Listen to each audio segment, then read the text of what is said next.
hiet het officieel dat ik hier een decharge verlieren mij in het kader van het berekenen van wat je al je deelt zet als commissie. De gebiedsontwikkelingscommissie Centrale As, haar werk zit er naar meer als 15 jaar op. Van 2007 al hebben zij haar inzet om het gebied rondom de As sociaal en economisch aantrekkelijk te houden als nog beter te maken.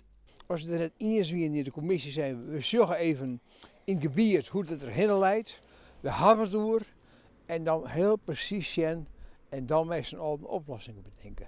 En nou ja, ik denk, we hebben een heel programma gehad van fietspaden, kuierpaden, menpaden, singles die op online binnen bij walkerijen. De commissie bestaat uit mensen uit de regio, landbouwers, natuurorganisaties, het wetenschap en bestuurders van de gemeenten. Het is heel wichtig dat de mensen uit het gebied komen, maar die mensen moeten echt het vertrouwen hebben van het gebied. En dat had deze mensen echt gekregen, dat ze in die commissie zitten, daar we vertrouwen met deze partners in die gebiedscommissie om juist dit hele proces mogelijk te reguleren. En dat is ontzettend wichtig. Nood zij afscheid nemen, bleef er alsnog een klankbordgroep actief die de laatste puntjes op in de gaten houden zullen.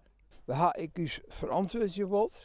Achterin het boekje wat u doen is, had precies onjoen. Dit woonden we, dat hebben we gedaan, dit hebben we gerealiseerd. En dat is om die en die reden het ook om. Het is een soort verantwoording voor iets optreden in alweeren. Ex-deputaire Hoogland zocht dat de commissie goed werk leveren had. Maar het eigen op het programma Landelijk Gebied zocht hij zo'n soort commissie dan ook graag waarom.